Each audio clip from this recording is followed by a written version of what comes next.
Respected brothers and sisters, first of all we praise Allah subhanahu wa ta'ala, sending peace and blessings upon our beloved and final messenger Muhammadin sallallahu alayhi wasallam, to his family, the Sahaba, and everyone who follows the right path. We ask Allah subhanahu wa ta'ala to grant us good in this world and also in the hereafter.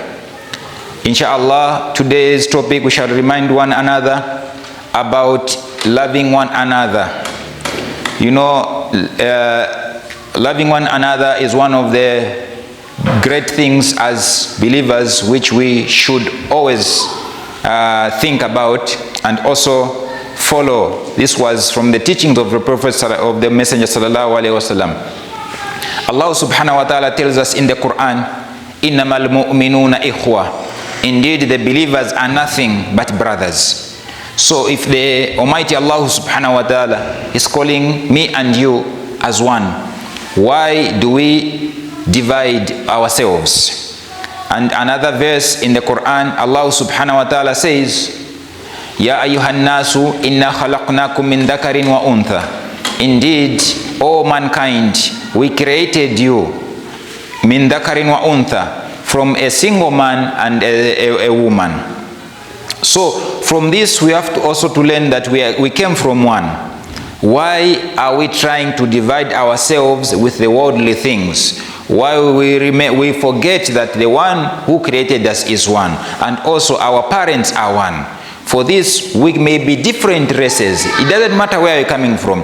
But as a true believer, you must love your friend as you love yourself. The Prophet ﷺ said, La yu'minu ahadukum hatta yuhibba li akhihi ma yuhibbu li nafsi. You will never be a true believer until you start loving your friend, your brother, until you love your brother as you love yourself.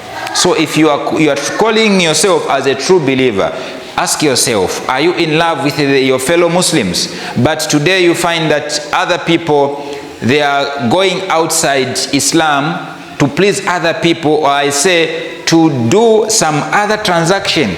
I'm not saying it is forbidden to make transaction with other people outside there, but because of the hatred they have for their brothers and sisters in Islam, that is why they have abandoned them. We should not be like this. As believers, let us live as one. The other lessons we get from unity, if you check in the Sirah, in the story of Al-Badri, you find that the Sahaba, they were about 313.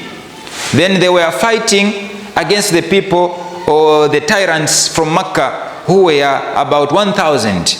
But look at the victory, because they had unity. Okay, the unity they had, they were united with one goal. So even if you are a small number, but because of the unity you have, you will find that you will be victorious. And obeying, okay, we can only attain unity to obey the steps of the Messenger sallallahu alaihi wasallam, because the Prophet said, you will never be a true believer.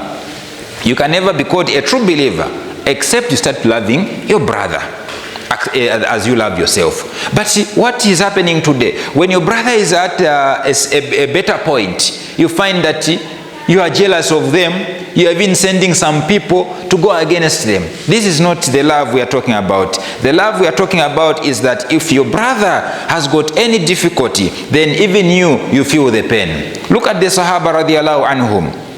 They were thinking about one another in every situation, whereby someone is injured, but he thinks that maybe him is better than the one who is injured again. Why? Because they loved one another. The love of Islam is not the love of the blood, but it's the love of the iman, because of one word which you have uttered. Ashhadu an la ilaha illallah wa ashhadu anna Muhammadan abduhu wa rasuluh. May Allah subhanahu wa ta'ala unite us in this world and also in the hereafter. Barakallahu lana li wa lakum. Aqulu qawli hadha fastaghfiruhu innahu huwal ghafurur rahim.